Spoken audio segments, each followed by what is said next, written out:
narasimu masih dibutuhkan. Anak-anak muda itu belum juga berpikir adil. Belajar itu bahkan tidak mengerti berbuat adil. Kata mereka, ini demokrasi, tapi ini anarki, oligarki, semua tetap korupsi. Anak-anak muda itu penyokong kong kali kong. Mereka berteriak-teriak mengkritik, tapi untuk mendapatkan perang, kritikmu masih dibutuhkan. Perang, semoga masih ada yang bertahan. Bertahan untuk benar. Bertahan untuk keadilan. Kita pun ingin belajar menjadi manusia dan belajar menghargai manusia. Terima kasih.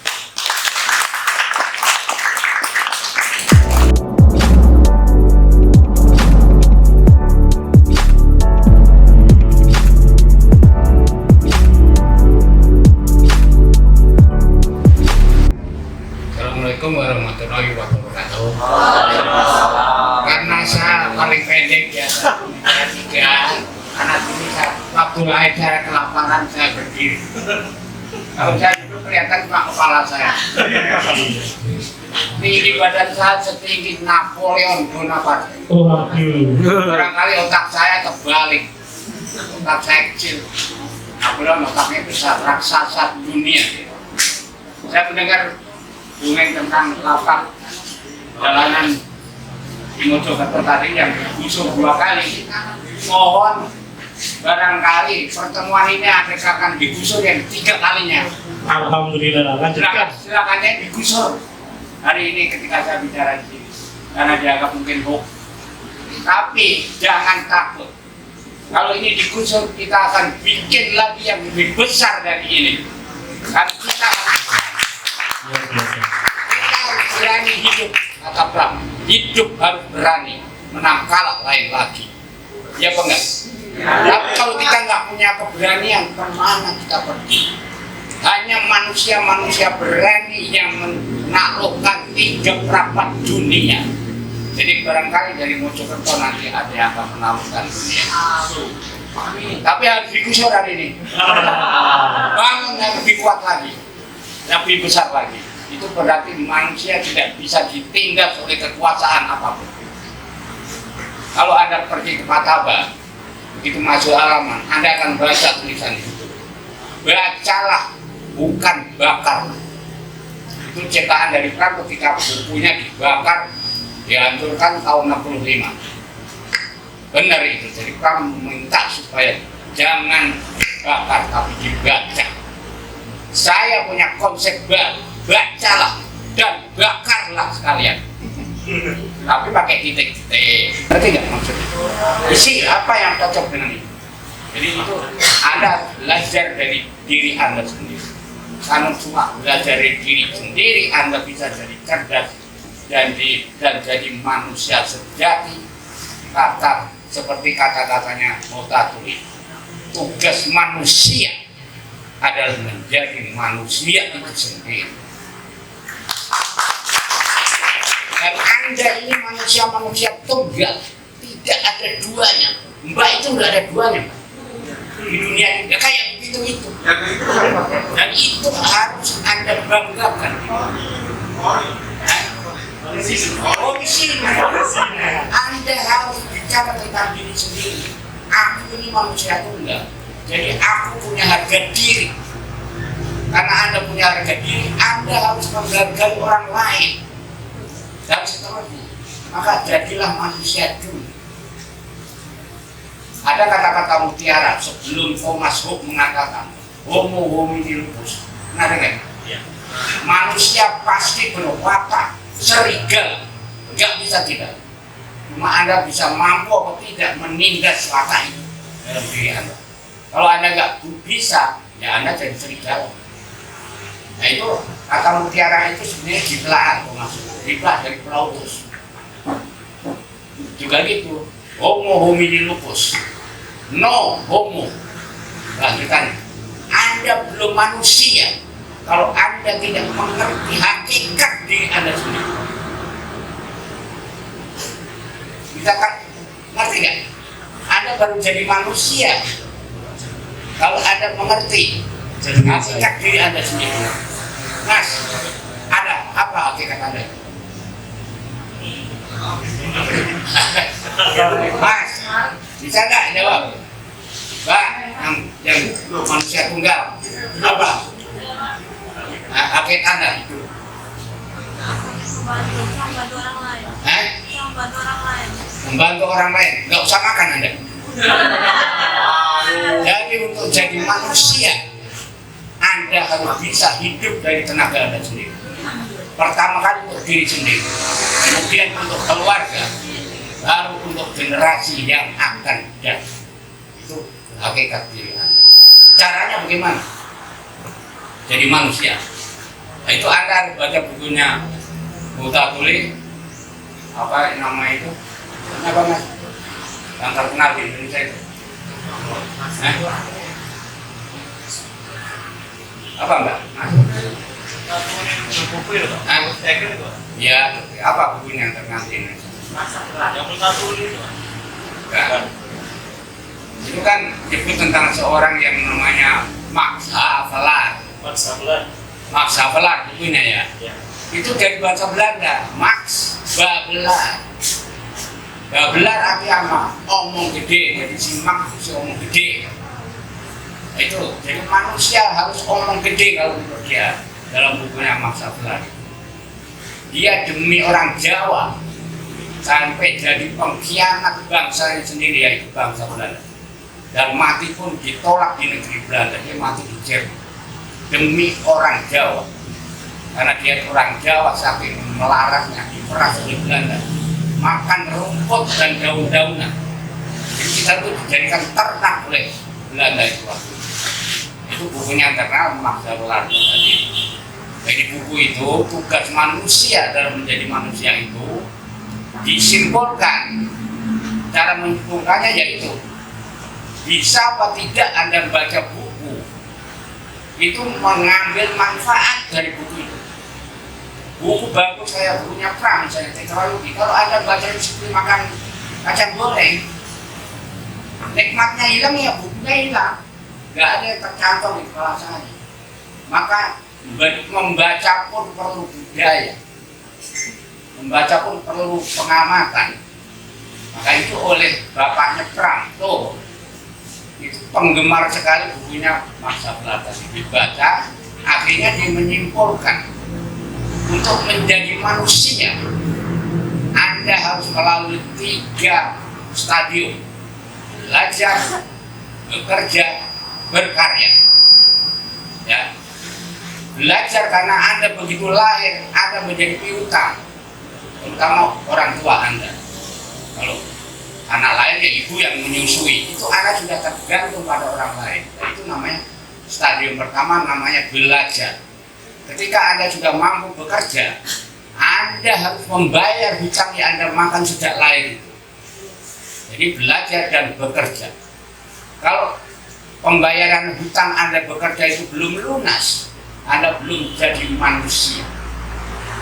Kalau Anda sudah bisa seimbang atau lebih belajar dan bekerja itu, Anda baru jadi manusia. Kalau sudah jadi manusia, sebagai manusia yang beradab, harus menciptakan karya, belajar, bekerja, berkarya. Nah, berkarya itu dirumuskan oleh Pram. Menulis adalah karya keabadian. Itu Anda baru jadi manusia karena Anda sudah menciptakan karya keabadian.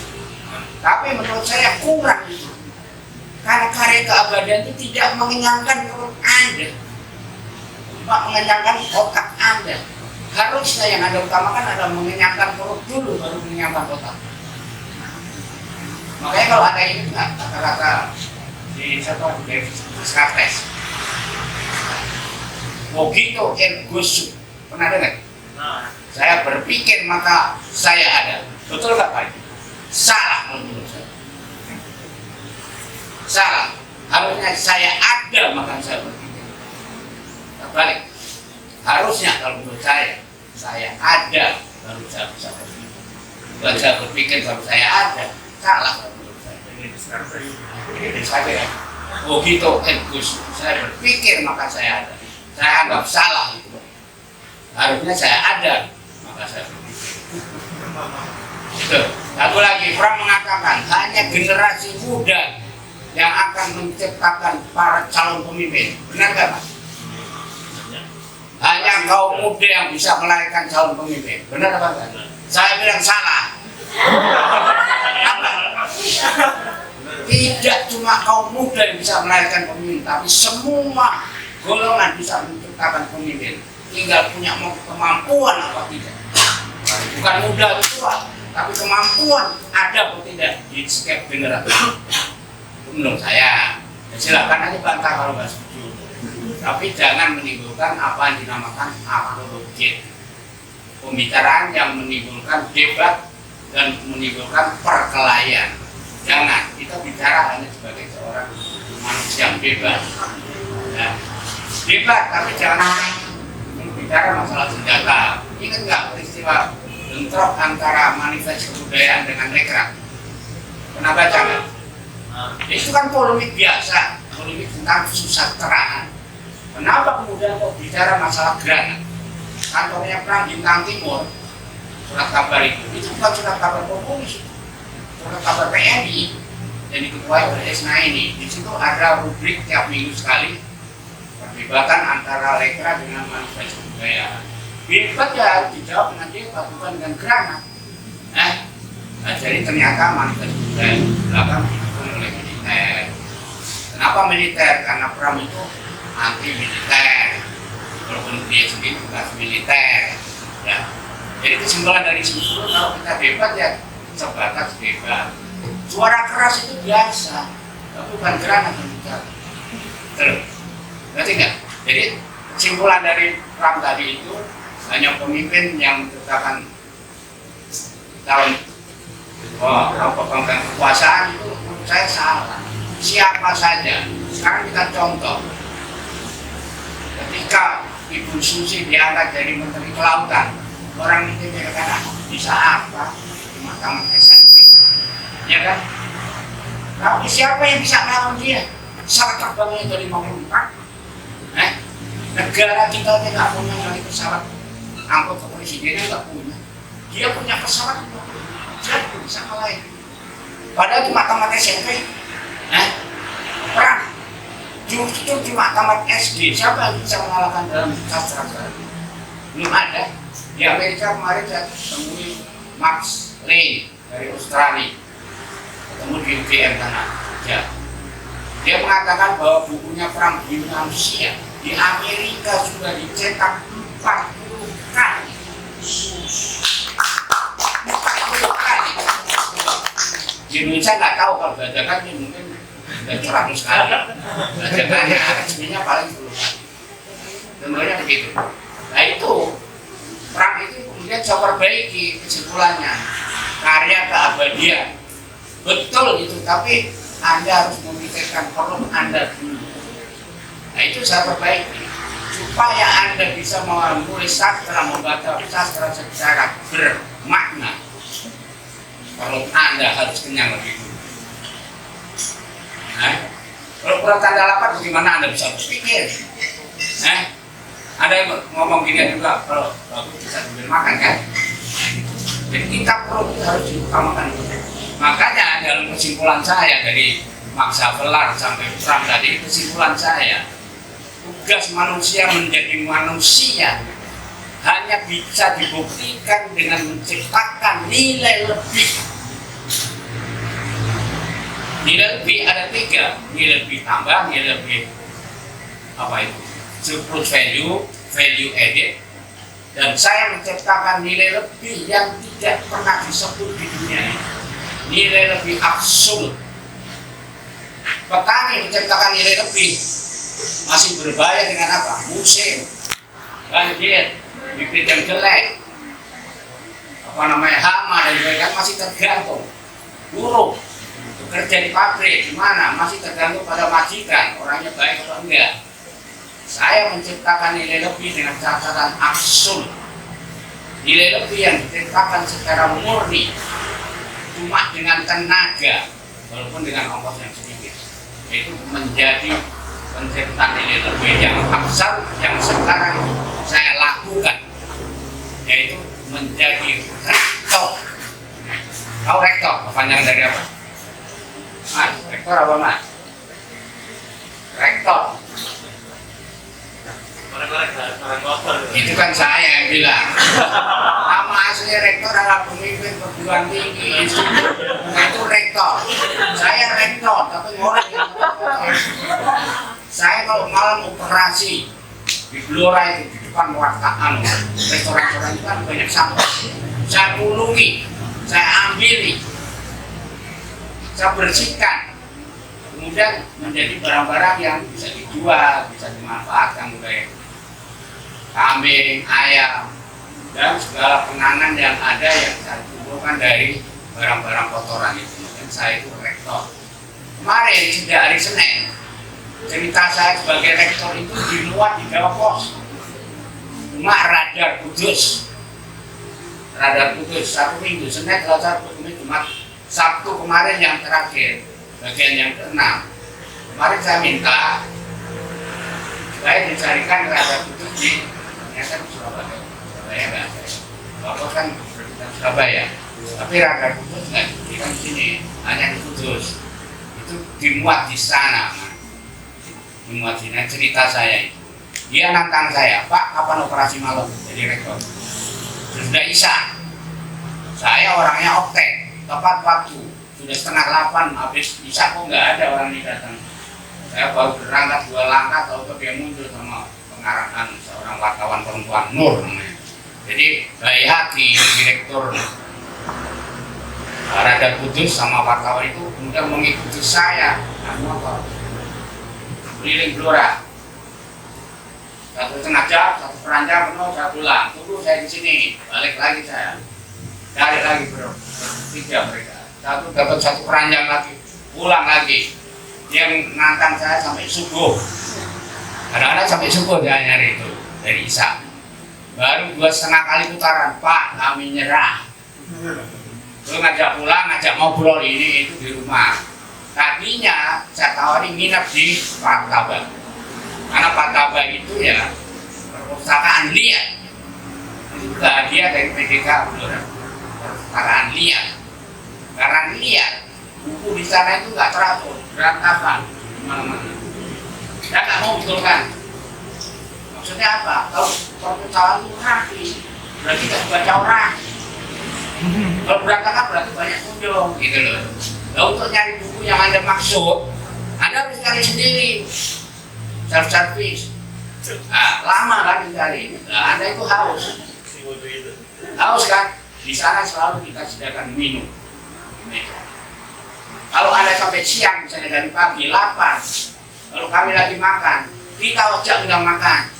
Walaupun cuma dengan apa, daun singkong atau apa, yang kita makan ya itu yang kita subuhkan. Kalau Anda kemalaman dari luar kota, silakan nginap di rumah. Ada nggak di dunia perpustakaan seperti itu? Tidak ada, cuma Pataba di seluruh dunia cuma itu. Itu buatan saya, karena saya dihina perpustakaan itu adalah perpustakaan liar. Dari siapa itu? Dari Dignas Blora. Jadi suatu kali kami dapat dengar kabar bahwa akan dapat dana dari Dignas Pusat 200 juta. Bukan untuk Pataba, melalui Pataba untuk membantu anak-anak yang putus sekolah. Ya kan?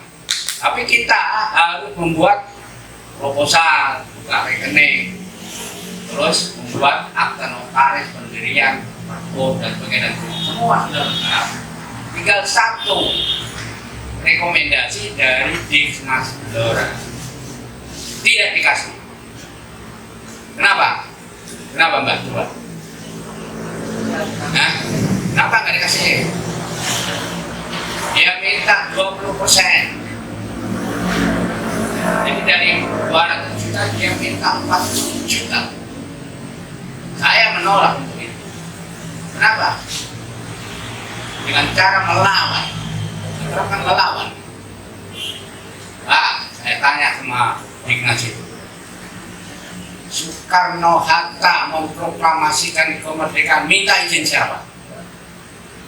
Dia baca koran dan kata-kata kedua. Ya rakyat lah. Rakyat yang mana? Rakyat kelaparan tahun 45. Bukan kemerdekaan yang dicari. Si perut ini.